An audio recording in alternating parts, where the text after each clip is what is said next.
할렐루야. 사랑하는 예찬 성도 여러분 안녕하십니까? 2022년도 이제 12월 마지막을 향해 가고 있네요. 저희들이 이제 한 해를 잘 정리하고 또 지난 한 해를 되돌아보는 그런 좋은 시간을 좀 바쁜 와중이지만 가졌으면 합니다. 오늘도 예수님께서 저희들에게 말씀해 주신 비유 말씀을 가지고 함께 은혜를 나누기를 원합니다. 오늘은 마태복음 18장에 있는 말씀입니다. 마태복음 18장 21절에서 35절까지 있는 말씀입니다. 제가 말씀을 읽도록 하겠습니다. 18장 21절. 그때에 베드로가 예수께 다가와서 말하였다. 주님, 내 형제가 나에게 자꾸 죄를 지으면 내가 몇 번이나 용서하여 주어야 합니까? 7번까지 하여야 합니까? 예수께서 대답하셨다. 7번만이 아니라 70번씩 7번이라도 하여야 한다. 그러므로 하늘나라는 마치 자기 종들과 샘을 가리려고 하는 어떤 왕과 같다. 왕이 샘을 가리기 시작하니 10,000달란트 빚진 종 하나가 왕 앞에 끌려왔다. 그런데 그는 빚을 갚을 돈이 없으므로 주인은 그 종에게 자신과 그 아내와 자녀들과 그 밖에 그가 가진 것을 모두 팔아서 갚으라고 명령하였다. 그랬더니 종이 그 앞에 무릎을 꿇고 참아 주십시오. 다 갚겠습니다. 하고 애원하였다. 주인은 그 종을 가엾게 여겨서 그를 놓아주고 빚을 없애주었다. 그러나 그 종은 나가서 자기에게 100데나리온 빚진 동료 하나를 만나자 붙들어서 멱살을 잡고 말하기를 내게 빚진 것을 갚으라 하였다. 그 동료는 엎드려 간청하였다. 참아주게 내가 갚겠네. 그러나 그는 들어주려 하지 않고 가서 그 동료를 감옥에 집어넣고 빚진 돈을 갚을 때까지 갇혀 있게 하였다. 다른 종들이 이 광경을 보고 매우 딱하게 여겨서 가서 주인에게 그 일을 다 일렀다.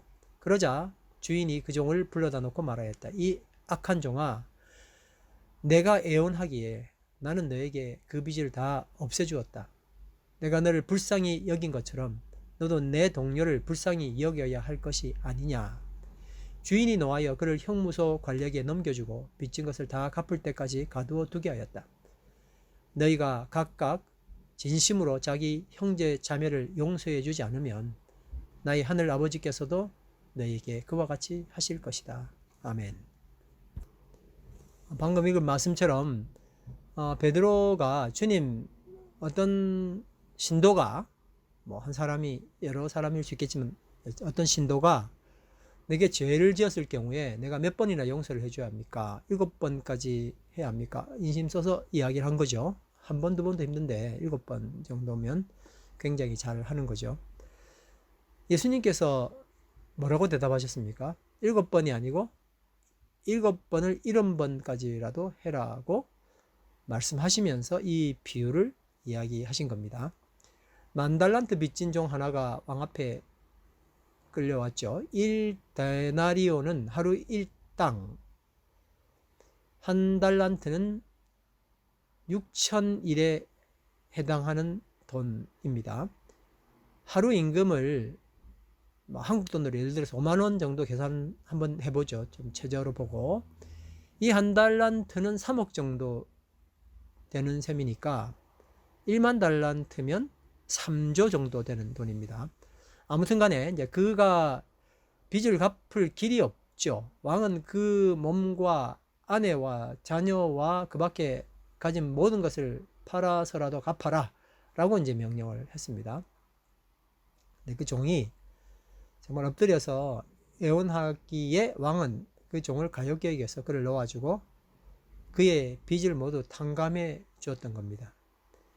그런데 이제 그 종이 나가서 자기에게 100데나리온인 정도니까 500만 원 정도 됩니다. 작은 돈은 아니지만 자기의 빚진 동료 하나를 만난 거예요. 화가 확 나는 거죠. 붙들어서는 멱살을 잡고 당장 빚을 갚으라고 말을 한 겁니다.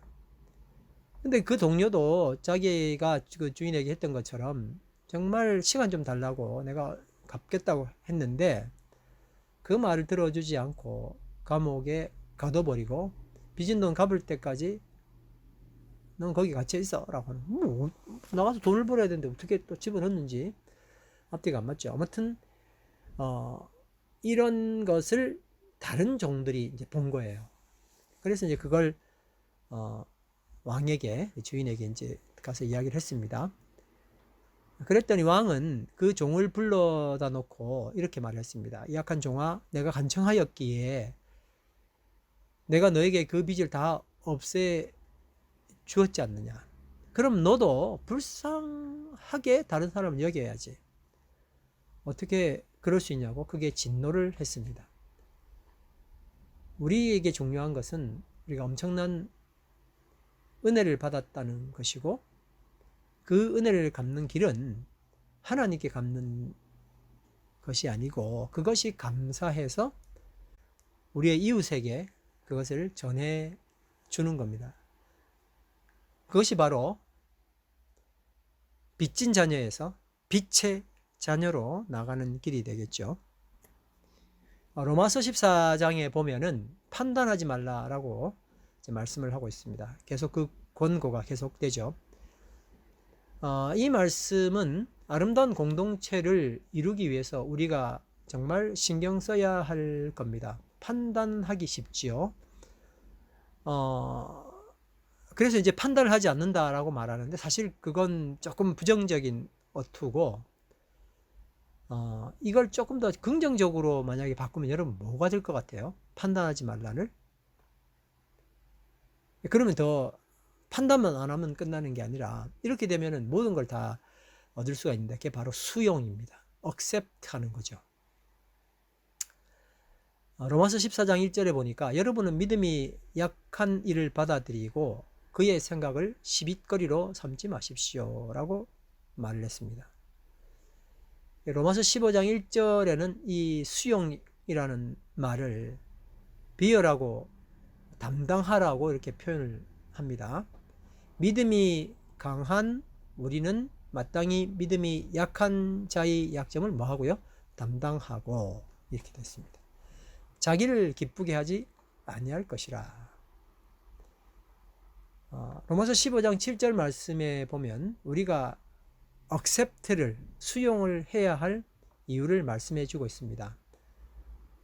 그러므로 그리스도께서 여러분을 받아들이신 것 같이 여러분도 서로 받아들여서 하나님의 영광을 드러내십시오. 할렐루야. 그럼 같이 한번 따라하겠습니다. 그러므로 그리스도께서 여러분을 받아들이신 것 같이 여러분도 서로 받아들여서 하나님의 영광을 드러내십시오. 할렐루야. 우리는 당연히 정죄와 판단을 받을 수밖에 없는 연약한 사람입니다. 그러나 예수님께서는 정죄 판단 대신에 믿음과 격려와 사랑으로 우리를 수용해 주신 거예요. 그래서 오늘 우리가 여기 있고 우리는 하나님의 자녀로서 이렇게 대우를 받고 사는 것 아닙니까? 그러므로 우리는 당연히 믿음이 연약한 자를 수용해야 합니다. 수용하는 건 굉장히 중요합니다. 아유 저것들이 아니고 받아들이는 거예요. 내가 담당하는 겁니다. 그것은 그들이 초기에는 비록 믿음이 연약하더라도 우리의 수용 때문에 믿음이 강한 사람으로 변화가 될 것이기 때문에 그렇습니다. 뿐만 아니라 우리는 하나님의 수용하심, 이런 수용하심에 대한 엄청난 혜택을 받은 사람이기 때문에 하나님께 빚을 갚는 심정으로 우리의 이웃을 정말 마음을 다해 수용해야 합니다. 주기도문에 나오는 것처럼요. 사도 바울은 로마서 1장 14절에 헬라인이나 야만인이나 지혜 있는 자나 어리석은 자에게 다 내가 빚진 자다라고 고백했어요. 야, 어떻게 이런 고백을 할 수 있었을까요? 그래서 사도 바울의 선교는 그저 그런 선교가 아니라 열정이 넘쳤던 겁니다. 로마서 8장 12절에 보면 바울은 그러므로 형제 여러분 우리는 과연 빚을 진 사람입니다. 라고 또 한 번 더 고백을 하죠.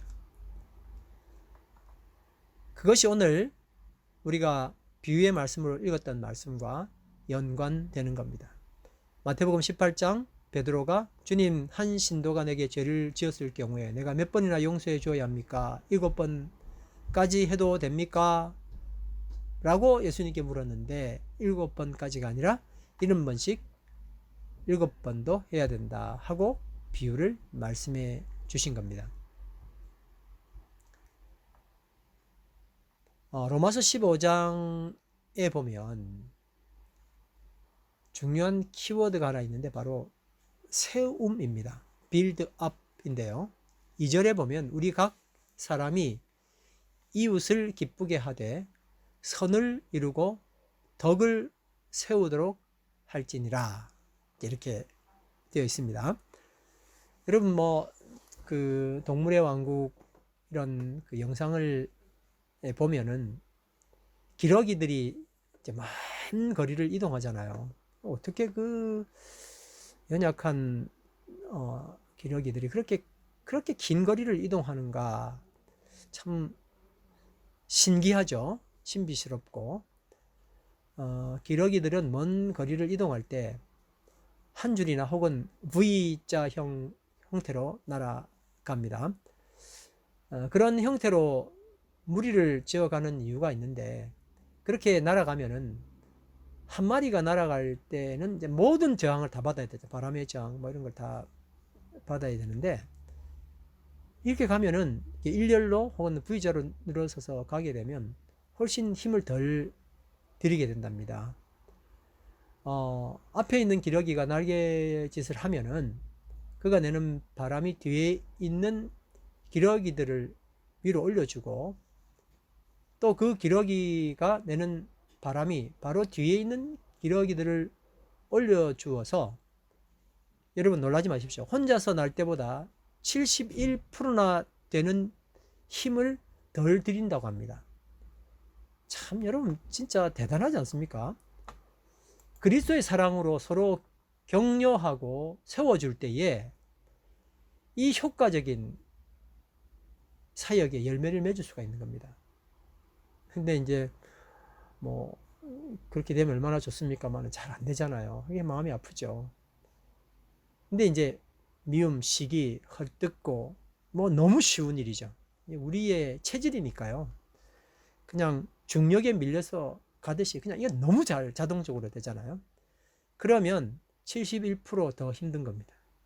혼자 정말 거기 그 먼 길을 갈 수가 없어요.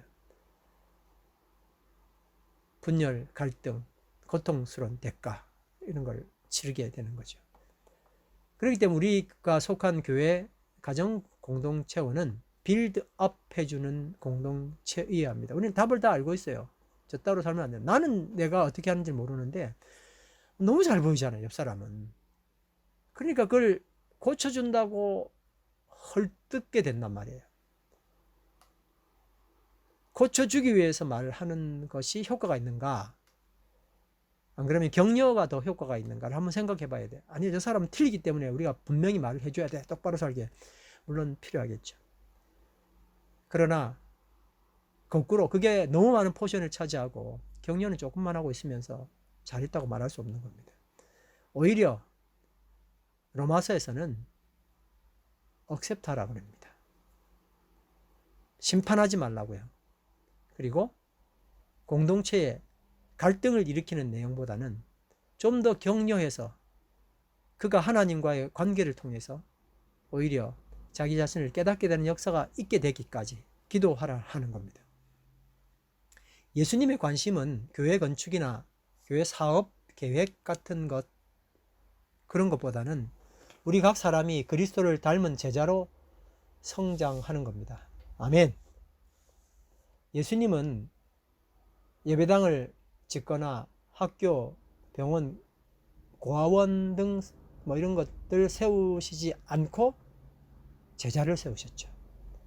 제자를 선택하시고 사랑하셨고 훈련을 시키지 않았습니까? 그러므로 우리는 서로 인자하게 하며 불쌍히 여기며 서로 용서하기를 하나님이 그리스도 안에서 너희를 용서하심과 같이 하라는 에베소 4장 32절 말씀을 금과옥조로 여겨야 할 것입니다. 참 힘든 일이지만 우리 다 같이 한번 노력하면 좋겠습니다. 10마디 비판의 말이 나오지만 다 주님께 맡기고 우리가 할 수 있는 일은 격려하는 것이다. 억셉트하는 것이다. 저 사람 그걸 모르니 내가 좀 더 책임져야지 하는 것이다. 그리고 맨 마지막에 가서 밥 다 됐는데 뒤집어 엎는 그런 거 말고 밥이 될 때까지 끝까지 참고 기다리는 그 하나님이 주신 마음이 공동체를 살리고 나를 살리는 길이다. 그렇게 생각을 합니다. 데살로니가 전서 5장 11절에서 15절 말씀 제가 읽겠습니다. 그러므로 피차 권면하고 서로 덕을 세우기를 너희가 하는 것 같이 하라. 형제들아 우리가 너희에게 구하노니 너희 가운데서 수고하고 주 안에서 너희를 다스리며 권하는 자들은 너희가 알고 그들의 역사로 말미암아 사랑 안에서 가장 귀히 여기며 너희끼리 화목하라. 마음이 약한 자들을 격려하고 힘이 없는 자들을 붙들어주며 모든 사람에게 오래 참으라. 삼가 누가 누구에게든지 악으로 악을 갚지 말게 하고 서로 대하든지 모든 사람을 대하든지 항상 선을 따르라. 할렐루야. 아멘. 오늘은 마태복음 18장 21절에서 35절까지 있는 말씀, 예수님께서 말씀하셨던 비유, 용서를 어떻게 할 거냐 하는 이야기를 좀 더 이제 구체적으로 판단하지 말라, accept, 그 다음에 담당하라, bear까지 여러분들과 함께 그 실질적인 적용 부분을 나누게 되었습니다. 우리 공동체 그리고 내 자신이 주님 앞에 바로 설 수 있다는 것은 하나님의 배려하심, 특별히 나를 accept 하심입니다. 나의 그러함에도 불구하고 나를 accept 하신 것입니다. 그러니 나도 누군가를 accept 하는 건 너무나 당연한 일이고 은혜를 받았다면 그 일은 너무나 당연한 일이 될 것입니다. accept 하고 그리고 그 사람을 담당할 수 있을 만큼 담당하게 되면 그것이 또 나에게 복이지 않습니까? 오늘 그렇게 우리 예수님께서 어떻게 용서할 거냐에 대한 이야기를 용서만 해주나 이런 개념이 아니라 실질적인 용서, 그것은 정말 우리가 누군가의 잘못을 배려하고 accept 할 수 있는 그런 마음을 갖는 것입니다. 그런 은혜가 이번 한 해 동안 우리가 혹시 하지 못했던 일이라면 다 같이 반성을 해보고 주님 앞에 회개하고 2023년도에는 정말 비판의 말보다는 accept 할 수 있는, 그리고 수용할 수 있는, 받아들일 수 있는, 또 빌드업 해줄 수 있는 은혜가 우리 가운데 있게 되기를 간절히 기원합니다. 할렐루야. 다 같이 기도드리겠습니다. 우리가 우리에게 죄 지은 자를 사하여 준 것 같이 우리 죄를 사하여 주옵시고, 주기도문에서 많이 우리가 읽었던 그리고 외웠던 그리고 매주 이렇게 암송으로 또 찬양으로 드리는 내용입니다. 소극적으로 한번 용서해줘야 또 하나님 우리를 용서해주나 하는 그런 계산적인 용서가 아니라 하나님의 자녀로서, 하나님의 아들로서, 딸로서 이제 주님께 받은 그 은혜를 사랑하는, 주님께서 여전히 사랑하는 그 피로 사신 자녀들을 위하여 우리도 당연히 수용하고 또 내가 담당하고 그리고 그를 세워줄 수 있는 하나님의 기뻐하는 사람 다 될 수 있도록 축복해 주시고, 지난 한 해 우리가 그런 일들에 많이 소홀했다면 이제 다시 한번 주님 앞에 회개하고 반성합니다. 이제 2023년도에는 정말 많은 사람을 수용해내는 정말 큰 그릇이 되는, 하나님 얼마든지 나를 통해 쓰실 수 있는 그런 사람 될 수 있도록 주님 이 시간 저희를 축복하여 주시옵소서. 감사와 찬양을 드리며 예수님 이름으로 기도드립니다. 아멘.